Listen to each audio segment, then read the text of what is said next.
G'day, and thank you for joining Nicole and I as we continue our lap around Australia.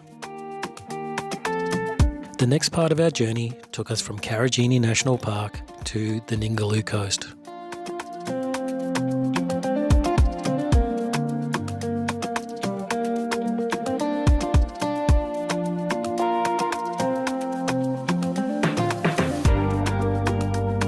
After being off-grid for 7 days, our water tank was nearly empty. Tom Price kindly provided free potable water and a dump point for travellers near the big yellow mine haul truck. Before leaving Tom Price again, we decided to do a mine tour so we could see how iron ore is mined and processed for export. Issued with our safety gear, we boarded the tour bus and headed off to Tom Price Iron Ore Mine, which is still operated by Rio Tinto since 1966. This mine is one of the largest high-grade open-cut hematite operations. The ore is processed and transported by rail 260 kilometres to Dampier Port for export. At the first stop, we were able to get close to a decommissioned mine shovel, just to appreciate the scale of this giant.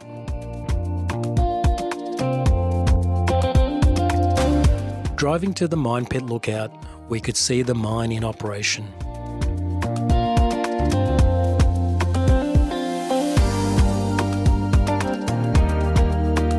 At the lookout, the guide educated us on the geology of the area and the equipment used around the mine.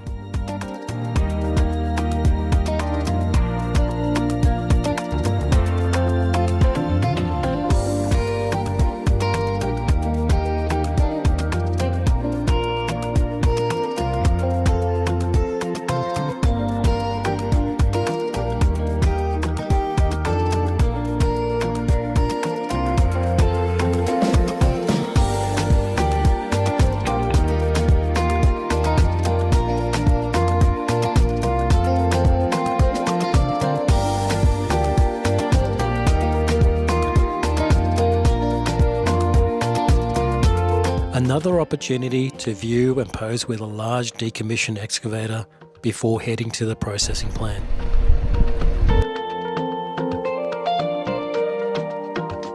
The final part of the tour was to drive through the processing plant to see the primary and secondary crushing plant, screening, beneficiation plant, wastewater recovery ponds, and stockpile being loaded onto trains.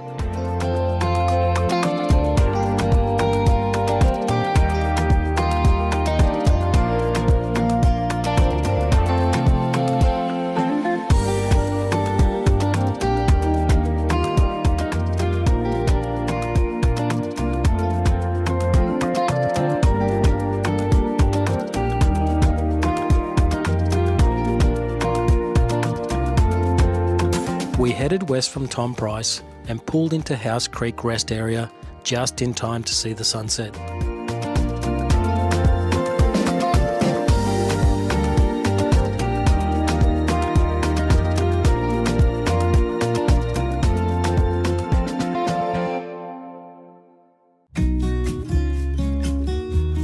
Before heading to Exmouth, we stayed a couple of nights at Bullara Station.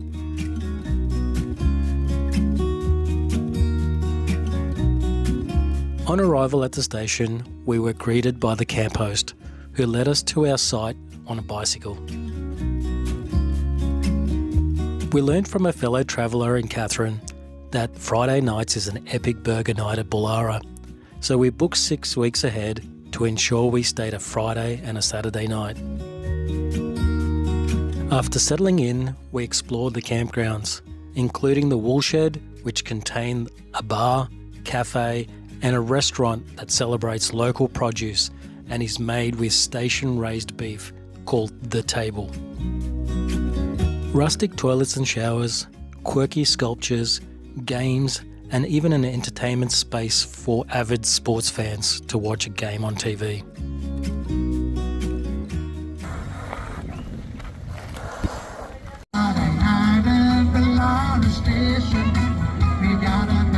The fire pits were lit and the camp slowly migrated to the area in front of the woolsheds to watch the burger patties being cooked over the fires by the Bullara team in blue shirts.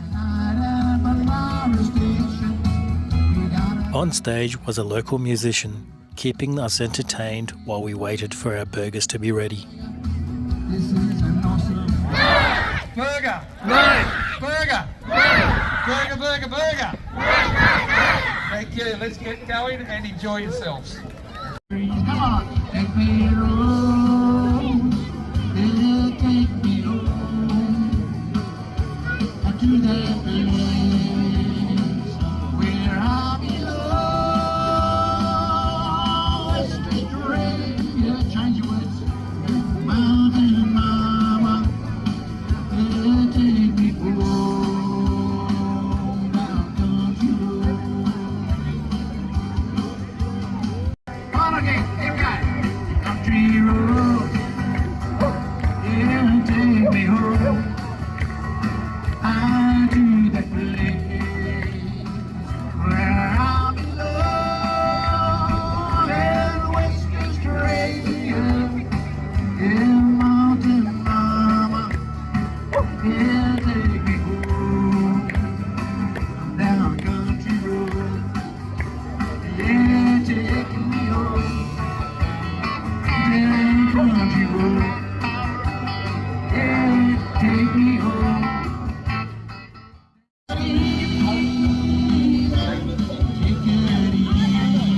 With military efficiency and country hospitality, the Bullara team delivered 380 burgers on the night.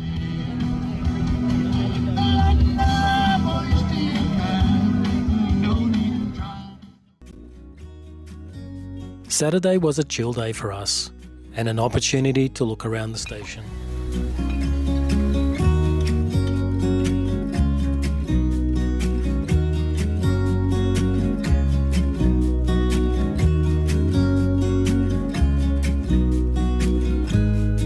We had chicken in the fridge that needed cooking, so Nicole made a delicious chicken Penang curry.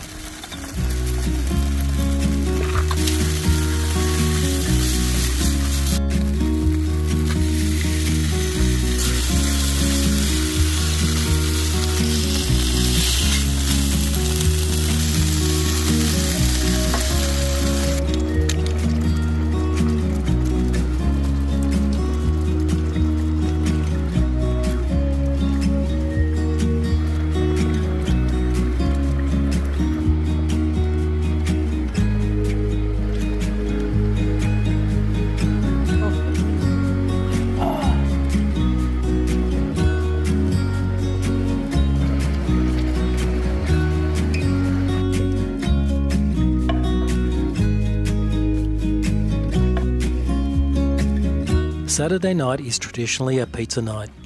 Many take the opportunity to order wood-fired pizzas.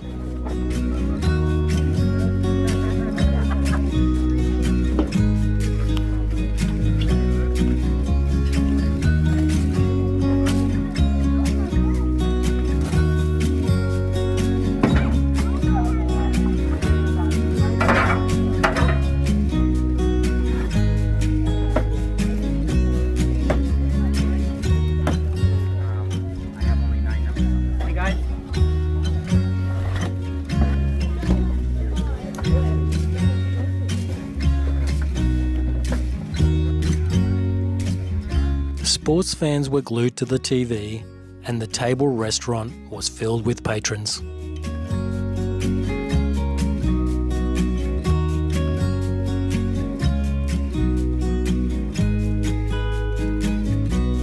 We absolutely loved our stay at Bullara Station. Our next destination was the Cape Range National Park. To get there by road, you must pass through the town of Exmouth. Arriving at Exmouth, the first thing we noticed was the tall antennas and the satellite dishes, something I was keen to find out more about during our stay in the area. Our first stop, however, was the big Western King prawn. The Western King prawn has been caught in the area since 1962.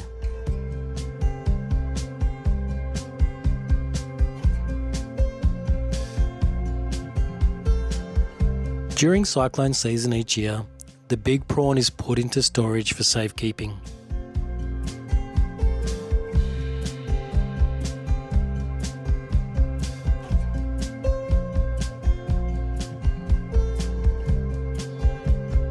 After picking up supplies at the local IGA, we continued a further 50 kilometres to our campsite in the Cape Range National Park.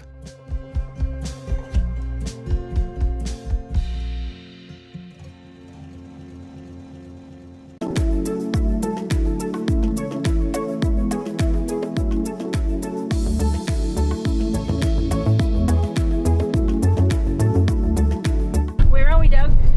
We've just arrived in Exmouth at our camp spot, Mesa, and I can't believe how turquoise the water is. We've just seen it as a glimpse over the hill and can't wait to actually see it for real.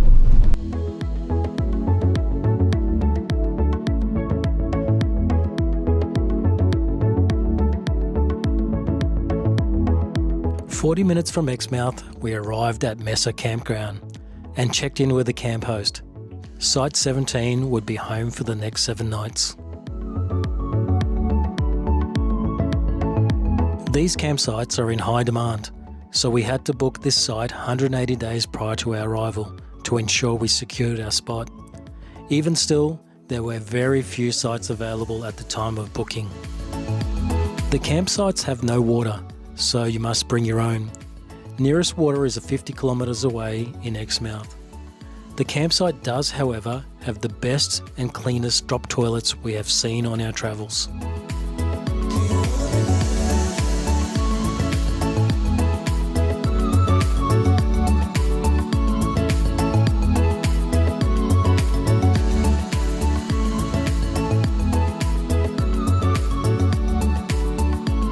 We chilled and enjoyed our first few days at the Mesa campgrounds. Beach walks, snorkeling, bit of fishing, and just enjoying the turquoise waters and the white sands of the Ningaloo Coast.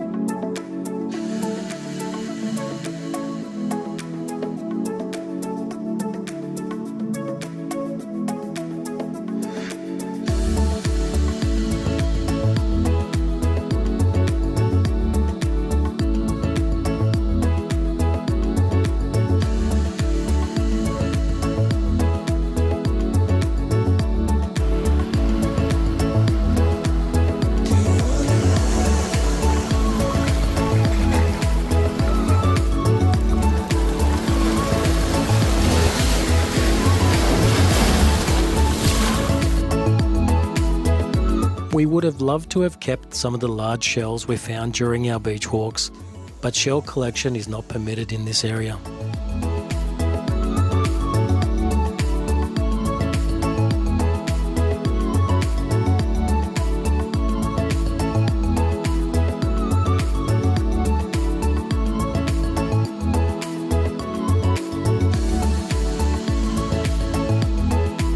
Our camp neighbours told us it has been continuously windy for the last few weeks, but thankfully it settled on our second day.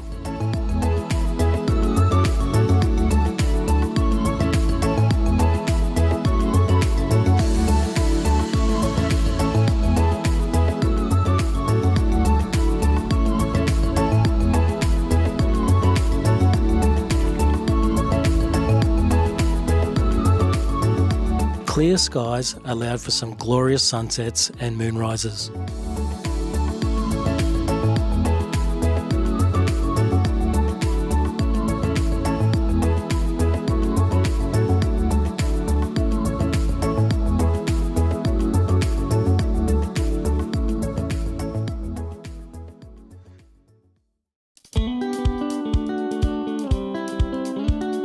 On the fourth day, we went exploring to see some of the other popular campsites, points of interest, and the visitor centre.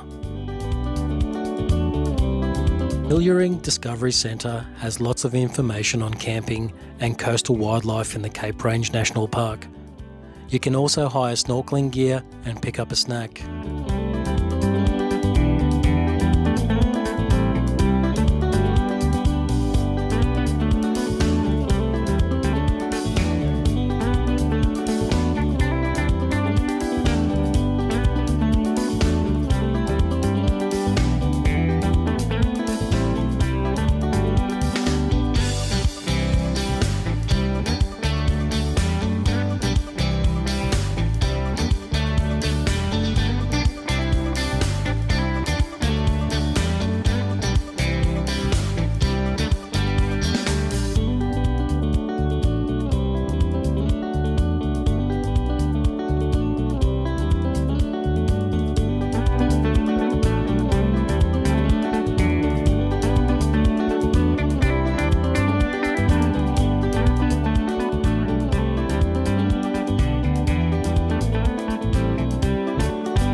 Lakeside is a family-friendly snorkeling beach with a walk-in entry to the reef and is great for beginners.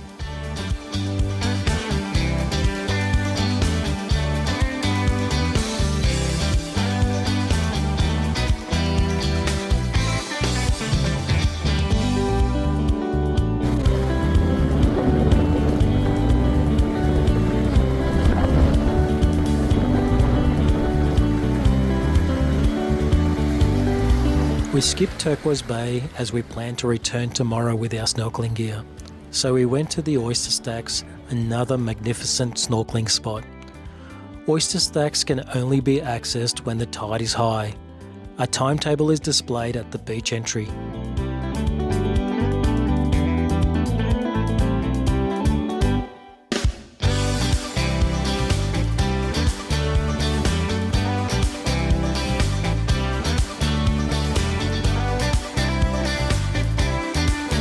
Osprey Bay is by far the most popular campground in the Cape Range National Park. With its clear and calm sandy cove and close-in reef for snorkeling, it's very family friendly.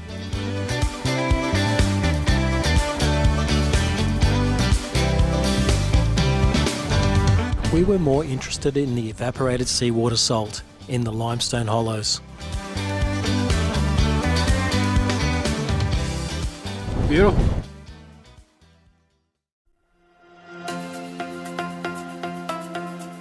Our last stop was Yardie Creek. To go further south, you need a four-wheel drive. Yardie Creek features a small campground, an osprey sanctuary, a walking trail, and a gorge walk trail.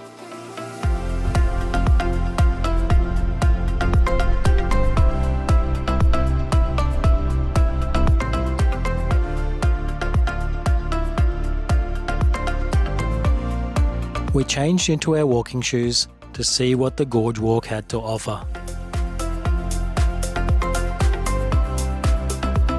The initial part of Yardie Creek Walk enabled views of Yardie Creek, local wildflowers, birds and bats along its banks.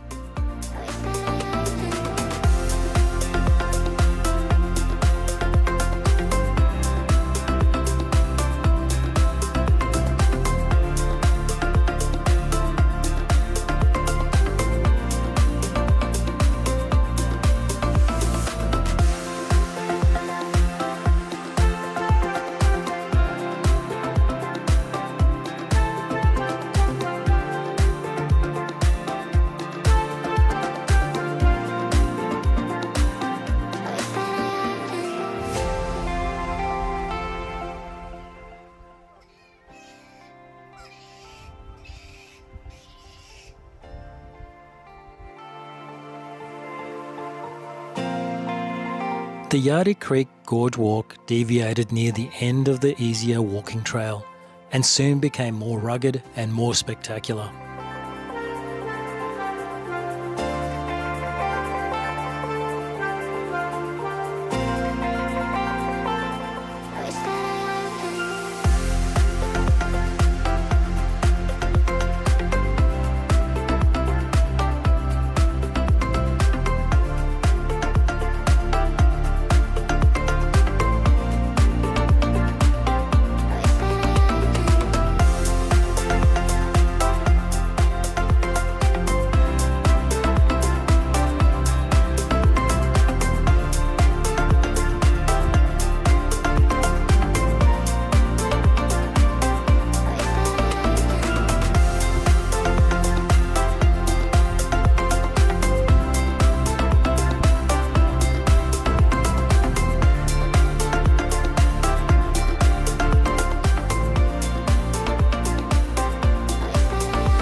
The following day, we visited Turquoise Bay and tried some of the drift snorkeling.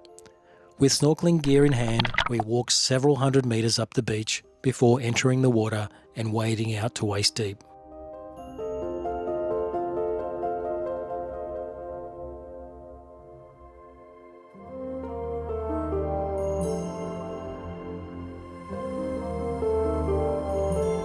The water current floated us across the coral bommies and schools of fish, effortlessly.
With water and milk for our coffees running low, we headed into Exmouth to restock, stopping at a lighthouse with a spectacular outlook, a turtle rookery and a local jetty.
We finished our day visit to Exmouth at the local Whalebone Brewery Company and also home to the Ningaloo Distillery.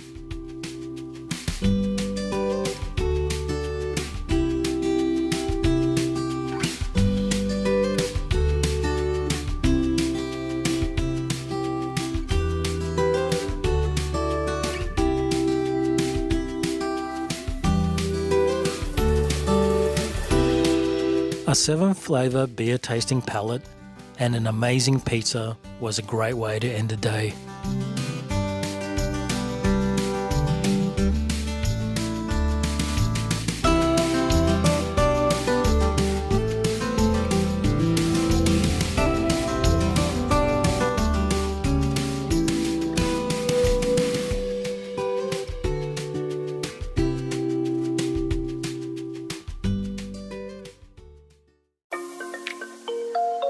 Exmouth is a round location for swimming with the whale sharks. It's celebrated through artworks and sculptures throughout the town. Unfortunately for us, we arrived out of season, so it remains on our bucket list for next time.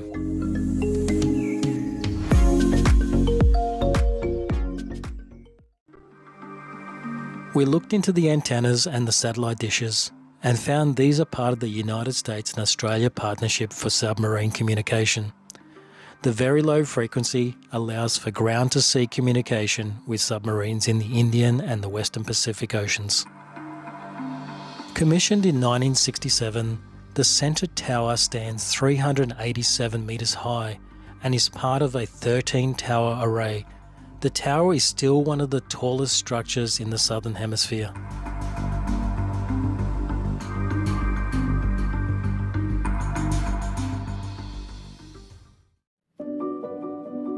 Before departing, we visited the Ningaloo Aquarium and Discovery Centre.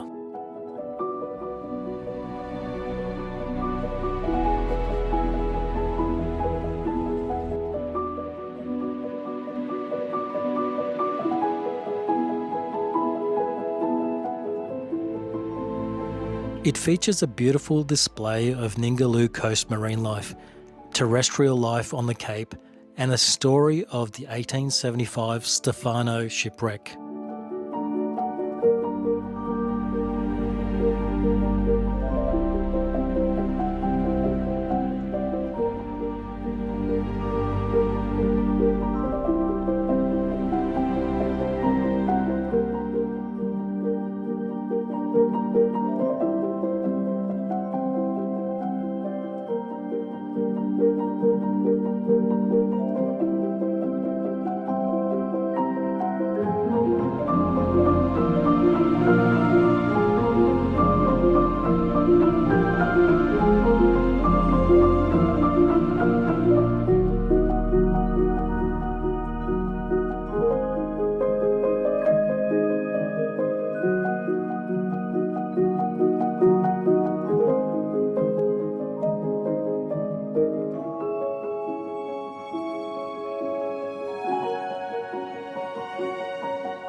Join us on the next episode as we continue our adventures down the Western Australian coast.